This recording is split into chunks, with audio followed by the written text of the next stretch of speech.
So I'm just out hiking around where we had some forest fires about a year ago.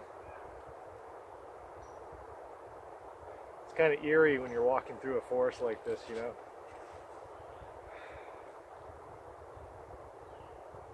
Forest fires are interesting.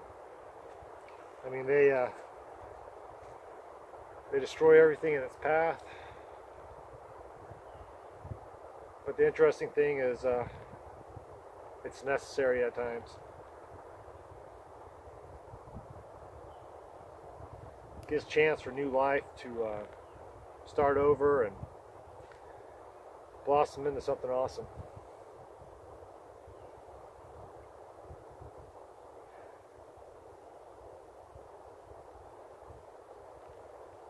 That's why I think we can learn a lot from forest fires,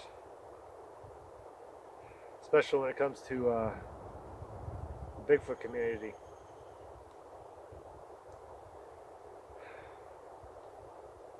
I've been following, you know, I've been doing this stuff for like 6-7 years now, and I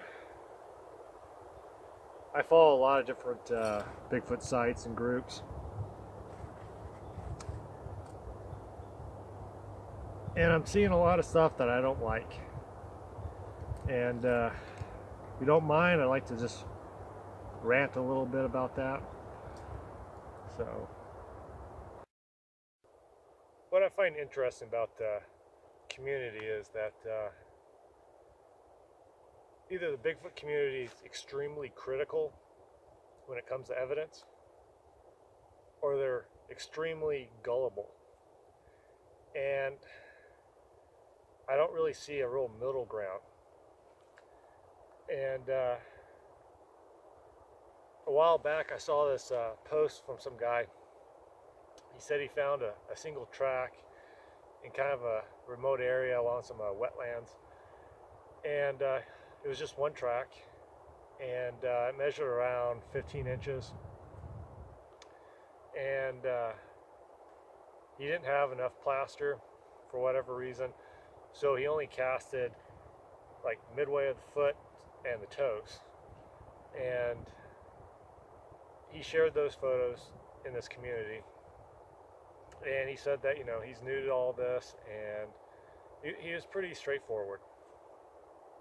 And people were just attacking him left and right, saying that it's a fake track, it was a hoax, or, you know, if there was one track, there'd be more tracks. And then they criticized him for only casting just a portion of the track and not all of the track. And I mean, there was a few positive comments in there, but, you know, people were just real critical of all of it. And I know over the years, you know, people have hoaxed a lot of stuff, so people are pretty bitter about that.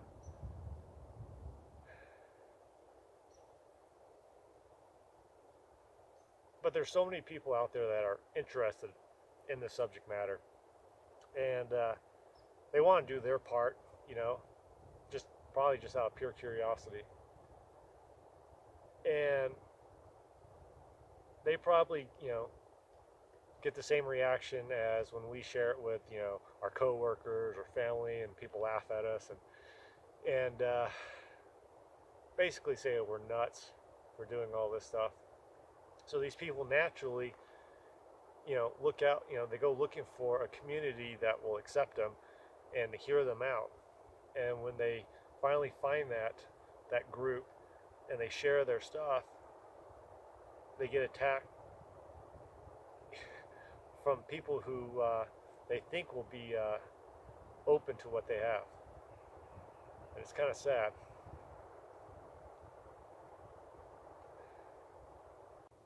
You know, I've had a pretty good run in the community so far, you know. I mean, on occasion, you know, I'll get that one person who just kind of tries to rip me a new one, you know, some nasty comment, or someone's like, you know, you're an idiot for believing that Bigfoot's real. but you know, I expected that.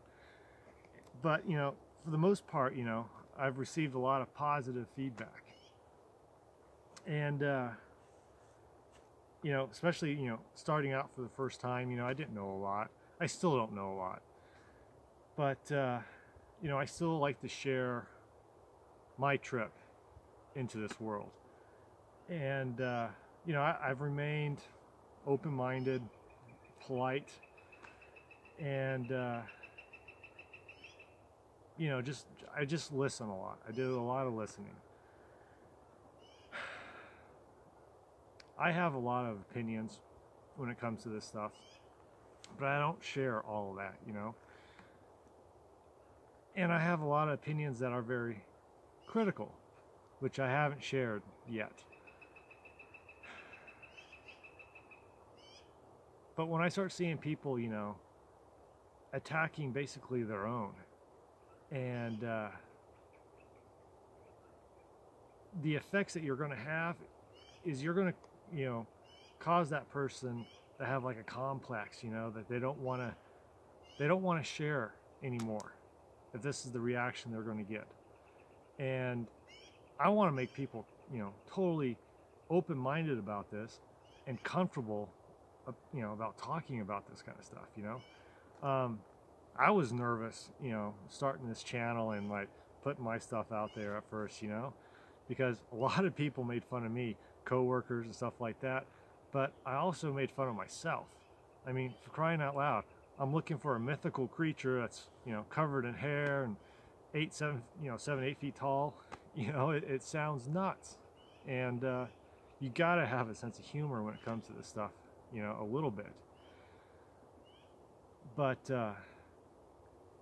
you know, attacking people when you haven't even, you're not there. You're not seeing the evidence with your own eyes. You have no idea what this person's going through. You don't know anything about the area, nothing.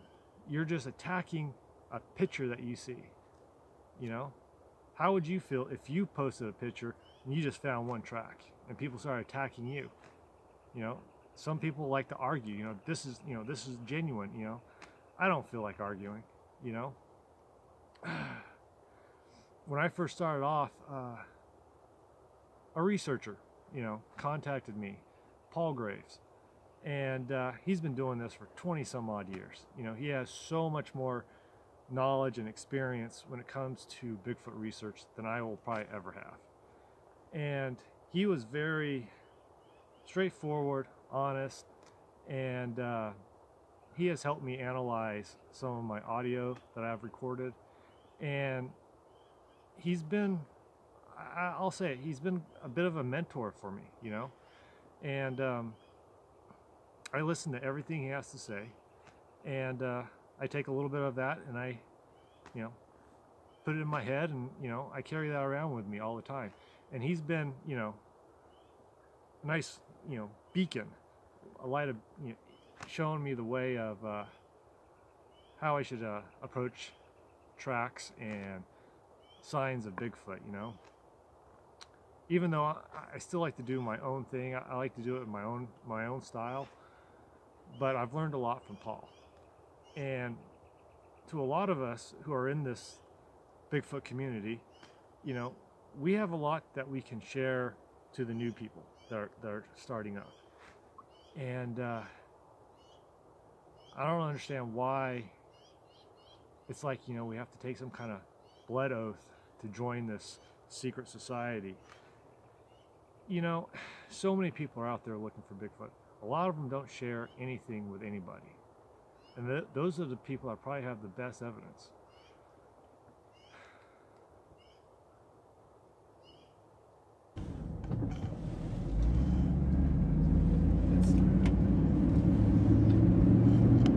So it started raining, so I decided to pack it up and head on home. But I wanted to finish this video.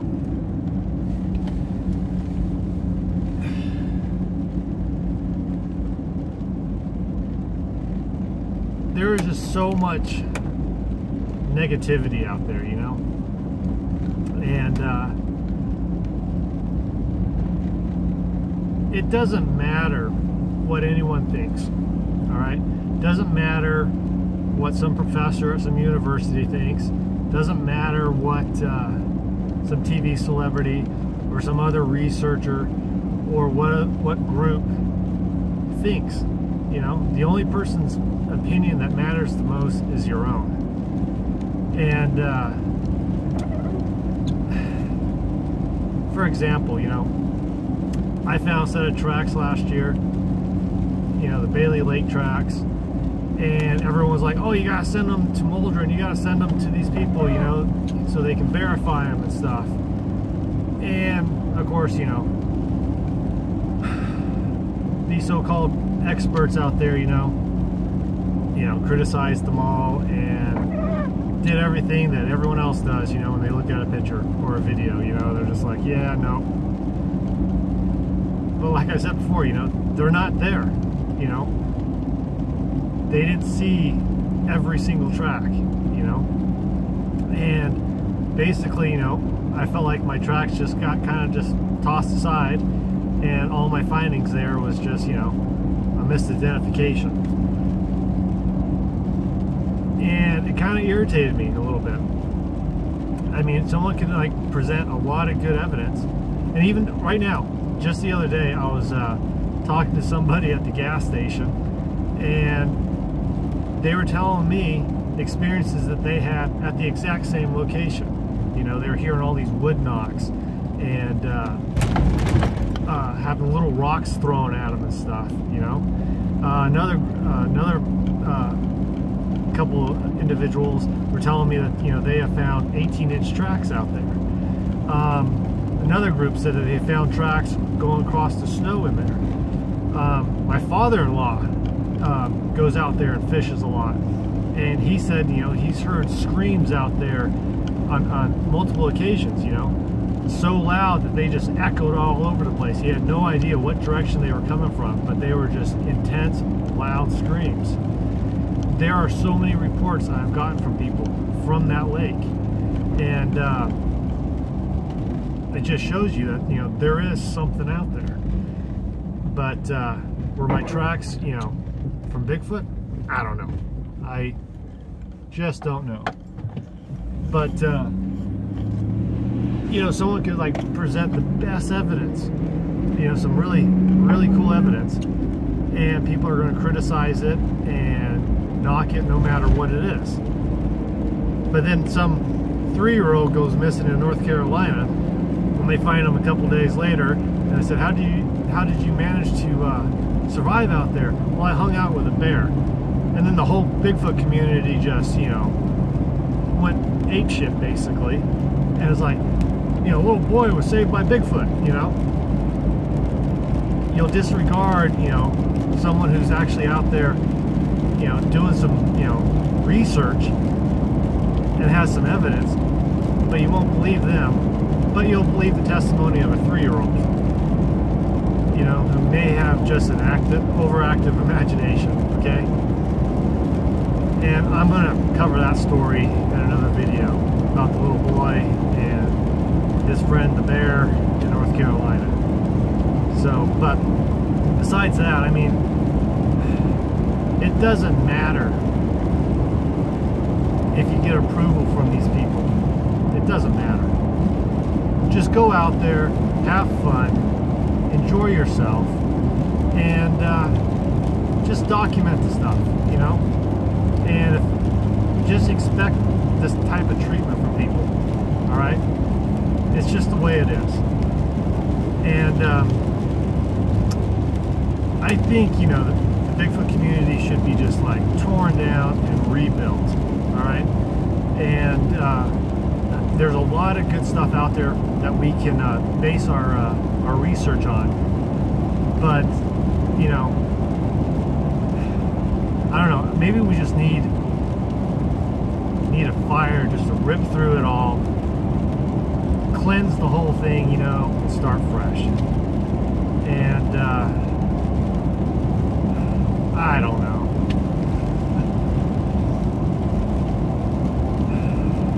I really don't know where I'm going to go with this now, but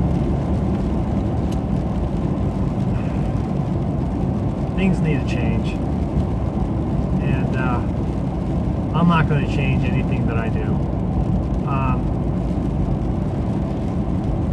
If you don't want to believe in Bigfoot, cool, you know, but you know, if you have something to add to it, to,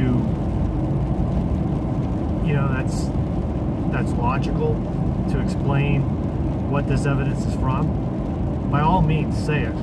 But if you're just going to say, you know, it's a hoax, or, you know, the person's an idiot, then have some evidence to back that claim up.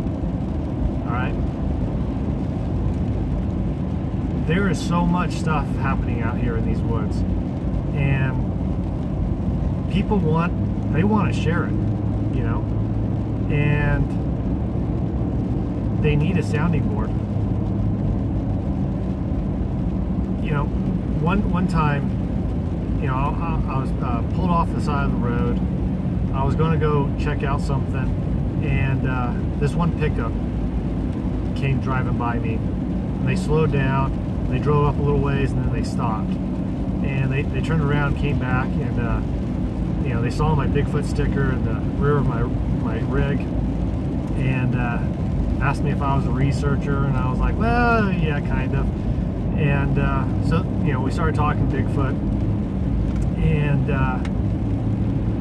they told me that I needed to go check out this one area, which was a few miles up the road, and they said the Bigfoots are out there, and I was like, well, what makes you think that? And they're like, because they talk out there. I was like, they talk? And they're like, yeah, they whisper and they mumble out there. And you know, being a skeptic, hearing something like that, just like, yeah, okay, you know. But I didn't say that to them, you know. I just listened to their story, you know. And at first, you know, I thought they were kind of, you know, out there. But I'd say about a year later, I'm hiking in an area. We found some tracks in the snow, and we heard something take off running, breaking through the branches and everything.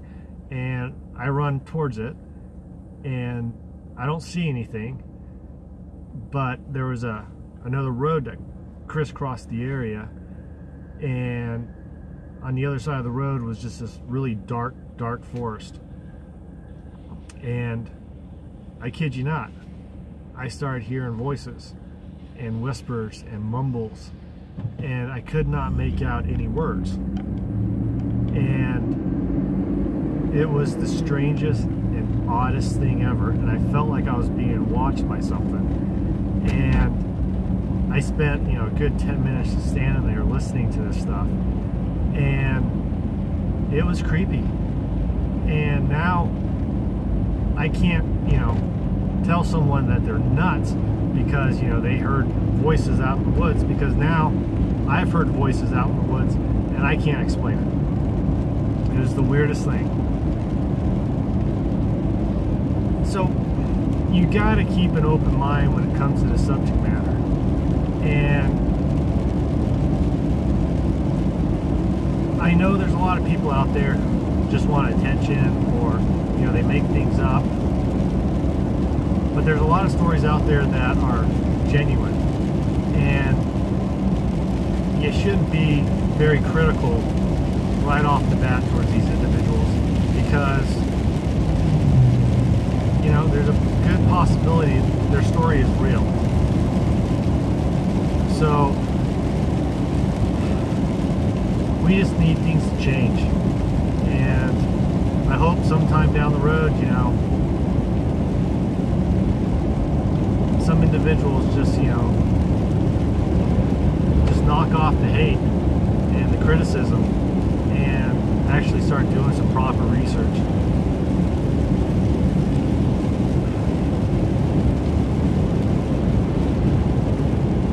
That's pretty much it. I just wanted to get that off my chest. So I need to concentrate on the road. So I'll catch you guys later. Have a good one. Keep us watching. Later.